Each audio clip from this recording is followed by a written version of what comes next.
The way the tobacco industry has behaved over the last 50 years is the worst example of corporate irresponsibility that we've ever seen in the history of the world. I think it's probably the most irresponsible fraud ever committed on the public in this country's history. The thing that I told him was you should try and deceive the public, and that with your filters, you put vents in them. Now, if you put the vents lengthwise, like this, going down the filter, the cigarette machines, when they test the brands, won't close up the vents because they're very careful about that. But people smoking it will close up the vents like this with their lips when they smoke. So they were smoking something 5 times as strong as what they thought they were, or 500% more. It was naughty. We ambushed the consumer. We ambushed him. In view of the continuing and mounting evidence from many sources, it is a judgment of the committee that cigarette smoking contributes substantially to mortality from certain specific diseases and to the overall death rate.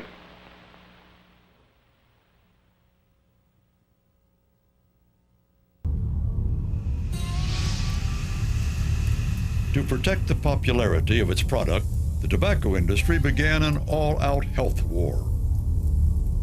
While continuing to sell as many cigarettes as possible, the industry created a smokescreen behind the scenes, using suppression and denial to cover up the scientific truth about how smoking damages your health. I would categorize the tobacco industry strategy over the years as unscrupulous, unprincipled, immoral, and illegal. The members of the industry were answering the charges and in effect saying this product is okay.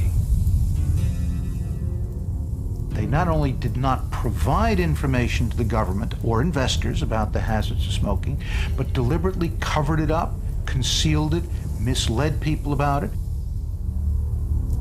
Research since the '64 Surgeon General's report has proven that smoking is even more dangerous than we originally believed. In the early 1980s, the R.J. Reynolds Tobacco Company wanted a Harrison Ford look-alike to spearhead a new advertising campaign. As the Winston man, Dave Gerlitz became a frontline soldier for the industry promoting Winston cigarettes. His job was to recruit new smokers at a time when public knowledge about the dangers of cigarette smoking was increasing. A smoker himself at the time, Gerlitz soon became concerned over his client's attitude about the very product he was promoting. One of the executives from R.J. Reynolds came over and said, "What are you doing?" And I said, "Well, I'm smoking." They said, "Well, you're still smoking that stuff?" And I said, "Yeah." And I said, "How come you guys from R.J. Reynolds don't smoke?" And he turned to me and he said, "We don't smoke the shit, we just sell it. We reserve the right to smoke for the young, the poor, the black, and the stupid." This highly successful ad campaign, with Gerlitz playing a member of a search and rescue team, conveyed the essence of macho camaraderie. It was an image, says Gerlitz, designed to appeal to young smokers. They told me on many occasions my job was to get 3,000 to 4,000 to 5,000 kids smoking every day to replace those who quit or die. We were getting new replacement smokers, and they, in our minds, were being told it's 12, 13, 14-year-old boys. They knew nicotine was addictive in 1963. They knew smoking caused cancer in the 50s. And they had elaborate and intelligent plans to cover this up, to keep this information away from the public, and to keep people smoking. Passive smoking is the industry's Achilles heel. Because while the tobacco industry can keep smokers smoking and through their advertising help them rationalize their behavior of killing themselves, it's very hard to get somebody to believe they have a right to kill somebody else. We never met, but you know me. I'm your waitress. I brought your coffee. Remember the drinks? Can we ask you something? 8 hours in here. It's like smoking almost a pack. More of us die of lung cancer and heart disease than in any other women's job. When you smoke a cigarette or breathe in secondhand smoke, you're putting cadmium in the air, dimethylnitrosamine, nicotine, arsenic, ammonia, lead, a whole variety of toxic chemicals, which if they were coming out of a smokestack in an industry would be very, very heavily regulated. We keep finding brand new diseases, diabetes, arthritis, erectile dysfunction, macular degeneration that causes blindness, all directly associated with smoking. We see smokers being more absent from work. We see them saying their quality of life is not as good. And of course, this just continues on into older ages, where all these diseases that people get, sometimes even if they didn't smoke, become very common causes of death among smokers. Since the first Surgeon General's report, more than 20 million Americans have been killed by cigarettes. Most were adults who smoked, but 2.5 million were non-smokers killed by secondhand smoke. And another 100,000 were babies who died from SIDS, prematurity, or other health conditions after being exposed to cigarettes either before they were born or after.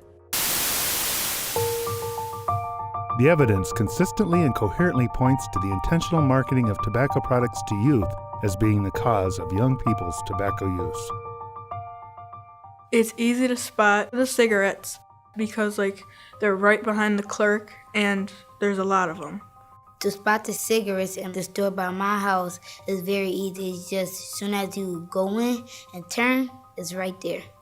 Behind the cash register, and it's a whole bunch of them in packs. There's many rows and they're all lined up and there's different kinds in rows and there's cigars and cigarettes and tobacco.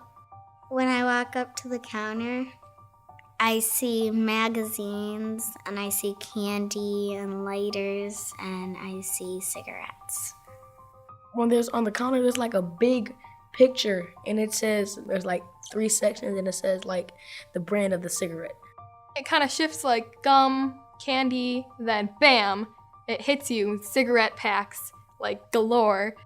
And once we're paying, I just keep on staring at them I just don't know why. Publicly, tobacco companies have always said they didn't want young people using their products. Privately, they've said something different. Young adult smokers have been the critical factor in the growth and decline of every major brand and company over the past 50 years. The tobacco industry markets to youth, which means those under 18 years of age. Our job is to change the environment so that people no longer face a lifetime of addiction to a product that will give them cancer, will give them heart disease, will give them COPD. It is within our power to end tobacco use in this country. We can do this by making it so that youth never start, and for those who wish to quit, that it's much easier for them to do so.